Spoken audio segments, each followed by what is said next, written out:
Welcome to About the Winelands. In this show, we will be chatting to leaders, influencers, wine producers, restaurants, and other role players.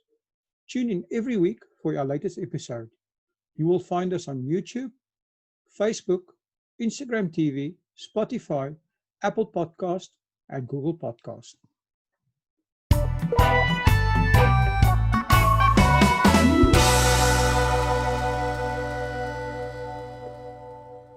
Welcome to About the Winelands. Today I'm talking to Martin Cahnbley from Planet Wine, all the way from Auckland in New Zealand. Hi Martin, how are you? Really well, thank you, and great to be able to speak to everybody in SA and around the world. Well, welcome to About the Winelands.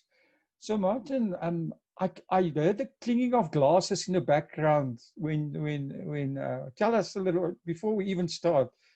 Okay. You have a secret there. It's 8 o'clock in the evening in Auckland. What are you drinking? I've got stuck into a 1978 Zandvliet Shiraz, which most of the people listening to this wouldn't have been born when this wine was made.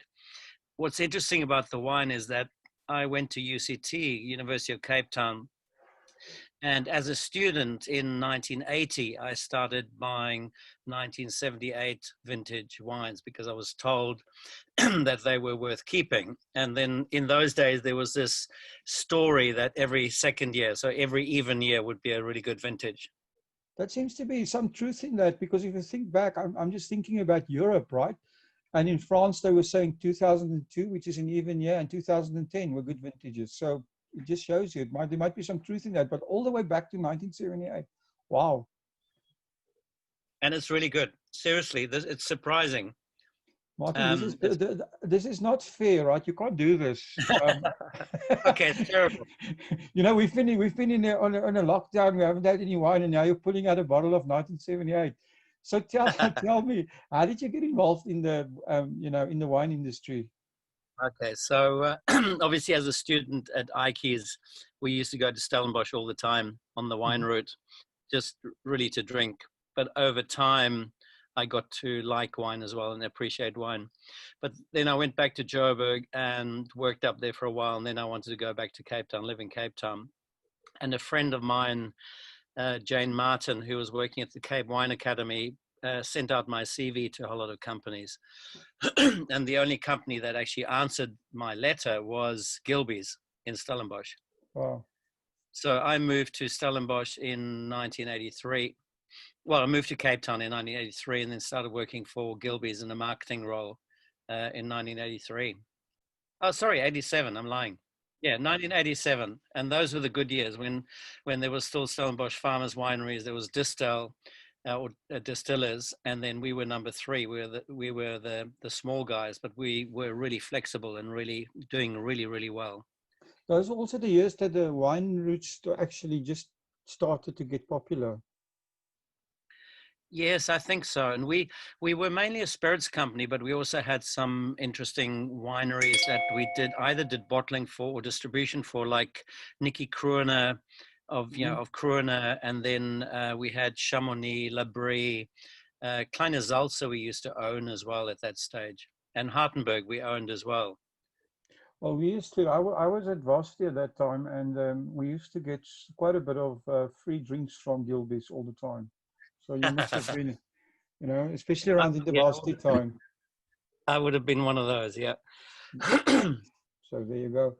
So and then you were at Gilbey's, and how did that culminate into you actually moving to New Zealand and then starting Planet Wine?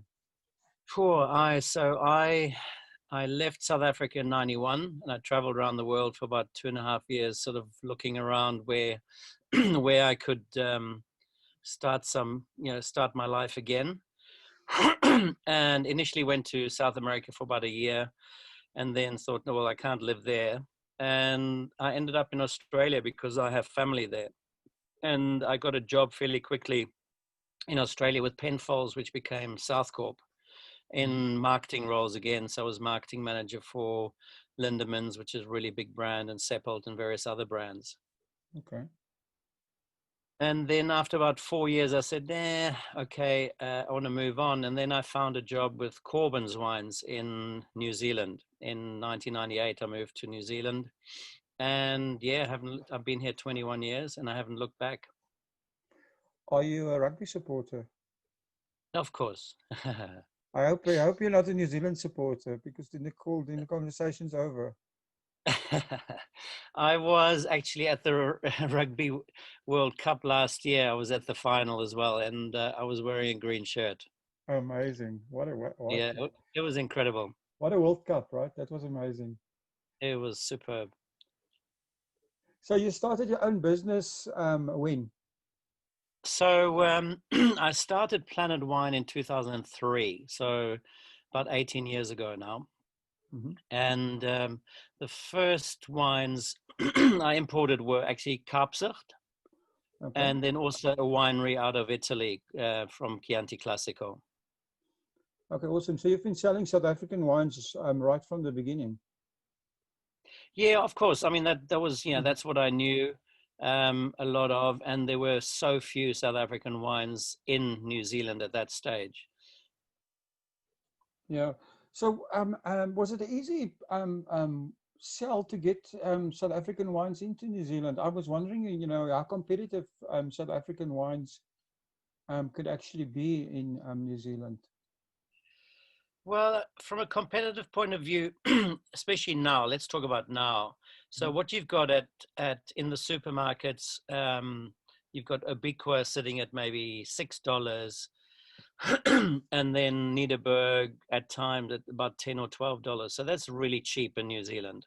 Mm-hmm. So they're competing on a price point there, and it's not about South Africa there. It's about a price point and a wine that's okay at a price point.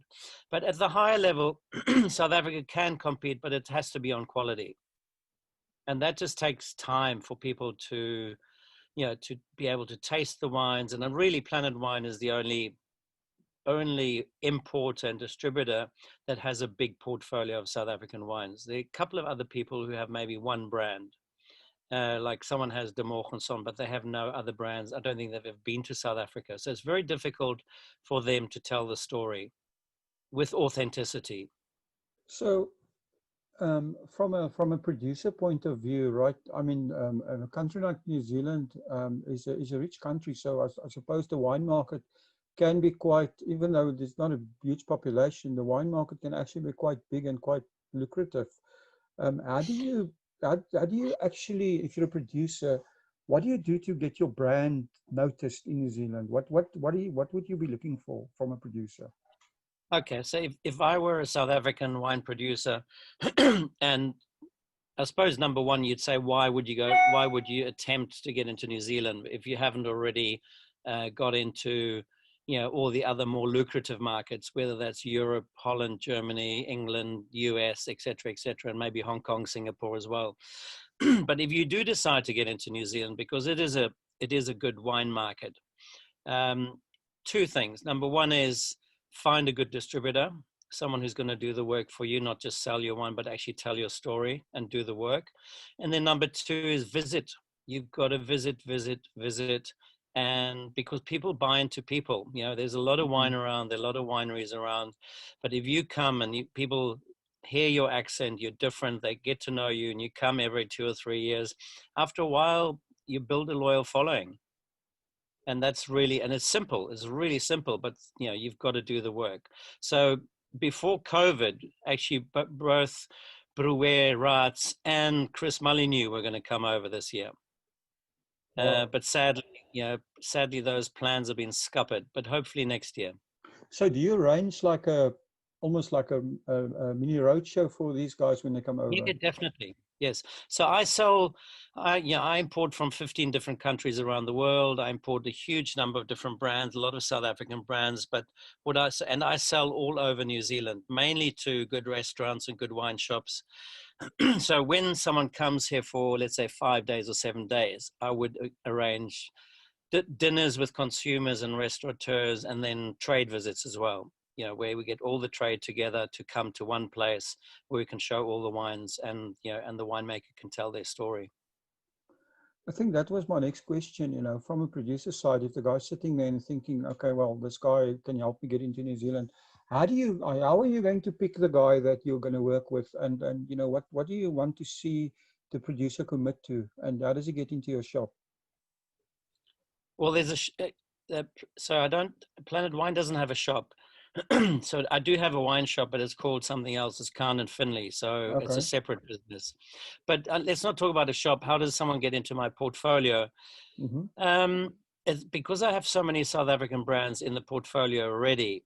There has to be a gap. There has to be a niche that they can fit in, either by region or by the style of wine they produce.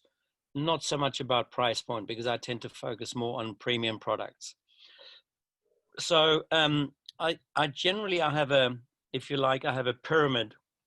Call it a pinotage pyramid, with cheaper wines at the bottom and more expensive wines at the top. And then on the other axis, I would have the style. So the big old traditional style of pinotage, or the Liberté, that type of thing, or Kunz wines on the right-hand side, the really lighter, more the Pinot Noir style. So in that whole matrix, if there's a big gap somewhere, I'd say, I actually need a pinotage that sits, let's say, retail between $18 and $25. And what style do I need? And then I would look around, I would look around for a winery. And the same with Chenin Blanc, because those are really the two, if you like, South African Mm. grape varieties. That's right. I think Shannon is making, is one of the varieties that can actually make an impact into the future. True. Um, And very little Chenin planted in South Africa. So people are, if anything, then there's Chenin from the Loire, and then mhm. it's South African Chenin, and people getting to know the South African Chenin, and it has such a diverse range as well, from really minerally all the way through to quite fruity. You're also selling spirits and liqueurs, but I noticed that I didn't see that any brands from South Africa is on that Yeah, list. yeah. The only what I do bring in is a bit of brandy, but from Kaapstad. But that's only because they are, one of the wineries I deal with anyway. The challenge with South Africa, sorry, with New Zealand, is that brandy is very small, and South Africa brandy is very big. So, KWV is here in the market. Someone else is importing KWV, so I will have that in my shop. But and there's Richelieu and Klipdrift and a couple of those. But brandy's not big here. I have spoken to gin distilleries like Inverroche and Blind Tiger. So at some stage, I'd like to do that. But the challenge in New Zealand is that we do not have bonded warehousing Oh my word! for, No. for imported product. So our excise duty would be around, like, for a 750 ml bottle at 43% alcohol, our excise duty just on one bottle would be about $17. Wow.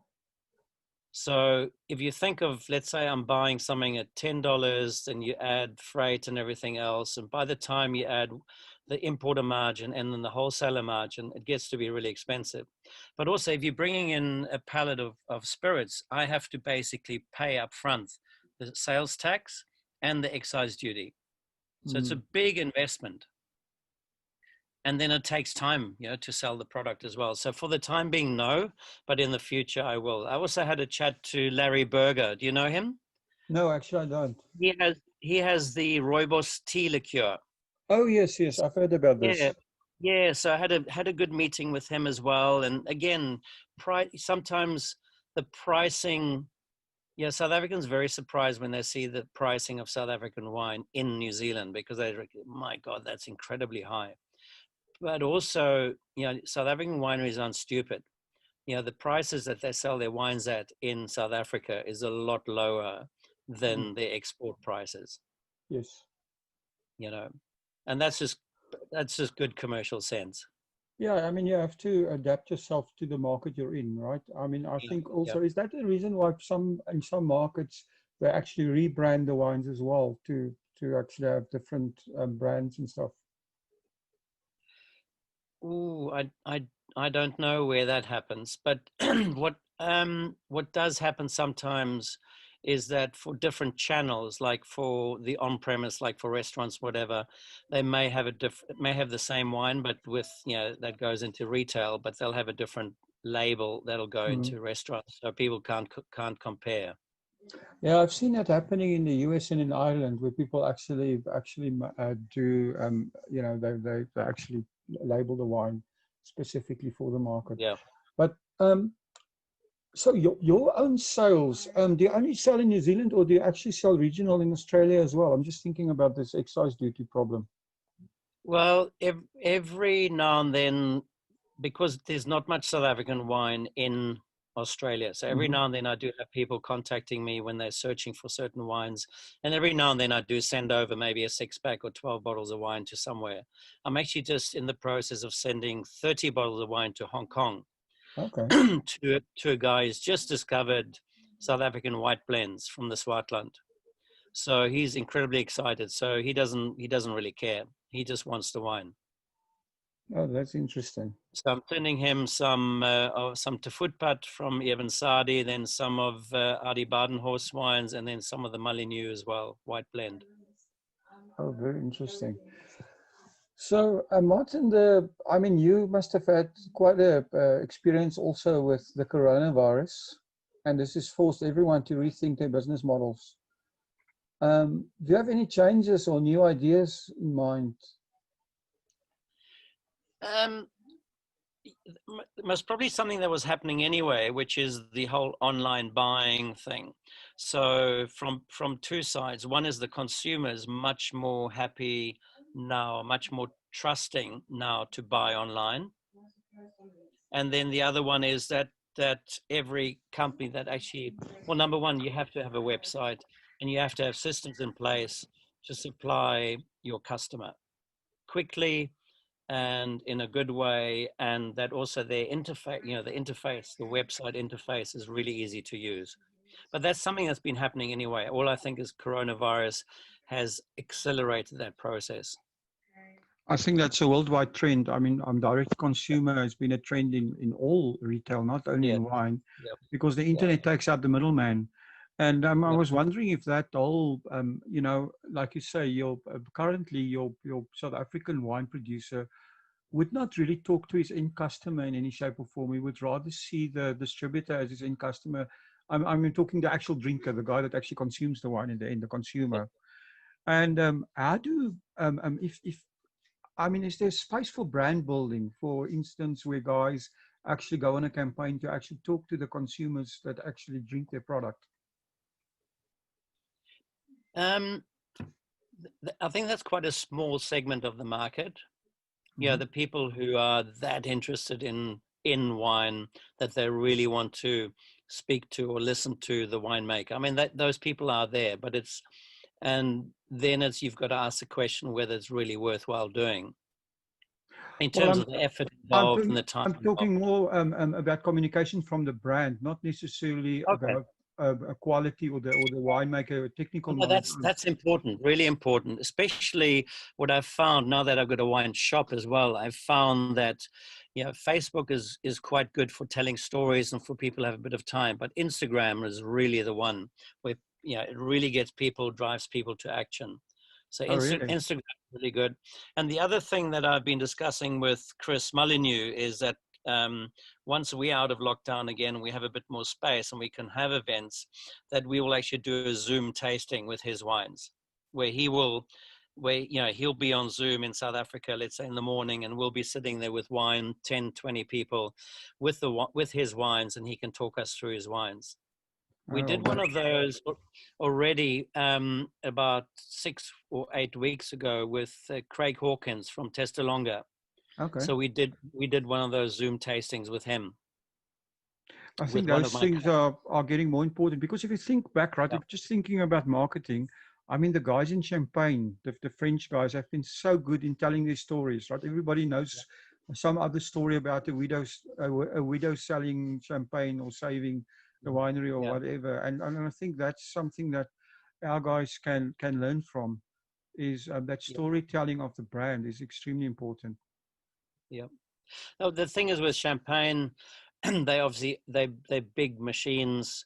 They have big marketing budgets, and they have a big team of people who can do that. With, you know, with, I'd say with most South African and New Zealand wineries, they are so small that they don't really have the resources to do everything. So they're winemakers, they're viticulturists, they're the marketing people, they are the accountant, and there's maybe 3 or 4 people doing everything, you know. But It's hard. It's really hard. isn't social media a bit of a leveler in this case, because it's a much less expensive way to get to people to notice you than it is to run a old traditional media campaign. Yes, I agree. And it's quite easy to do. Yeah. I mean, just it requires a little bit of take a photograph and come up with a line, and there you go. But you've got to do it regularly and consistently. So I'm just thinking, in South Africa, we're coming up to the 1st of September, which is also Cap Classic Day, the MCC, the local bubbly. How is that something that sells where you are? Is it something that people are trying to sell? I import the Haute Cabrières or the Pierre Jourdain wines. It's a tough call. What you've got is, obviously, you've got champagne. Then you've got Prosecco, which is massive. Then you've New Zealand produced, because of the cooler climate. New Zealand produces really, really good sparkling wine as well. Then you've got Cava, and then you're trying to create another category and a presence for, you know, South African sparkling. The wines are really good, but it's a tough job. Yeah, I was wondering about that. Yeah. Oh, that's quite interesting. So Martin, I mean, you've had quite an interesting wine journey. So what is the most important thing that you've learned in this journey? For me, there are no shortcuts. Do your research. So what I do is I go to the wineries, I meet the people, I kick the soil, I see the vineyards, and I look the people in the eye, shake their hand. And it's really important for me is building the relationships and knowing that in 5 or 10 years' time, I still want to go and spend time with that person and talk about wine, but not only wine. You know, wine for me is it's really the juice or the glue that holds my life together. So it's about cultures, it's about people, it's about language, it's about food, it's about stories, and that's the important part for me. For me, is travel and meet the people. At times I've just imported something some time ago without meeting people. They've sent me samples and I've just gone for it, and it just hasn't worked generally. Well, like you said right in the beginning, business is about people, right? Yeah, and it's patience, you know, patience, and and understand the terroir, understand what, you know, what the people are doing and what the philosophy is as well. And it's important that, you know, I understand that philosophy and that I can either live with it or I actually agree with it as well. Well, now that we're talking about philosophy, we need to get personal. I really have to ask you a very, very personal question, and that is, how is that Shiraz tasting? I tell you what, I'm amazed how, I shouldn't say this because it's going to get people green around the gills, but this is still, I thought it would actually, because we've been talking for a while, and I thought it would have actually fallen over a little bit, but it's amazing. I wish I could send you a little doppy. I wish I would, I mean, yeah, I wish we could, once technology can do that, then yeah, true, that's true, for true. sure. But I tell you what, the color is amazing. It's deep and dark. I can believe that. Yeah. So definitely send me a few pictures over, and even if you want to shoot, even if you want to shoot a short video, we'll definitely put it on your group. So Martin, to end off with, I ask everybody to give us their favorite or their own wine quote. What is yours? I was looking at that, and I didn't want to use anybody else's. Yeah, there's so many good wine quotes around, but I think I've already mentioned it earlier on. Is that, you know, wine is the juice that holds my life together, that oils my wheels and gears. You know, that's sort of a quote that sort of, if you picture it and the big machine, and or maybe the bones and everything else and all the joints and everything, and that you can just see the wine, the red wine. When I think of this juice, I'm thinking of red wine, and it's just running through, and it gets pumped back up again and runs through again. So I just think we're part of one big family of wine people. And, wine allows me to travel, make friends, learn, and all the while eat and drink merrily. And that's it. What more can I want? Well, that's amazing. It's such a blessing if you can actually do what you love and what you're passionate about. So Yep. so that's great. So true. Yeah. Martin, if people want to get hold of you, how did they get hold of you? So most probably the easiest would be just by email. Mm-hmm. So just anything you want to say in front of @planetwine.co.nz. It's like a catch-all. If you want to say Blixum or Fussbait or whatever you want to do @planetwine.co.nz. That's most probably the easiest. Mm-hmm. Or otherwise, just jump on the website. So planetwine.co.nz. And that's it. And both Facebook and Instagram are just NZ Planet Wine. Okay, well, we'll put all the links in the description. Martin, Cool. it's been a pleasure talking to you. You've really, it was quite interesting. You've made me jealous with your wine, that's for sure. Yeah, I mean, have a great evening, and thanks for spending the time. Appreciate it. Thank you. Well, very, very lucky to chat and be able to. You made me think a little bit about as well, and it's great to have those questions beforehand to prepare a little bit. But SA is an amazing country, amazing people, friendly people, and I just hope next year we'll look back and say yes, like thank God that's over, and then have a great glass of wine. I think things changed. I was stuck with the ash cloud for 6 weeks, couldn't fly, and we thought we were never going to fly again, right? And then 6 weeks later, it was over. I think. Things will go back to normal eventually. They will, yes. And we'll all be different. Thanks, Martin. Ciao, ciao. Thank you. Well, all the best, hey. Thank you. Thank you for supporting our show. If you would like to get more exposure for your business, please have a look at our sponsorship options. Thanks again for supporting About the Winelands. Please follow us on YouTube and on our social media channels. All details and links are in the description.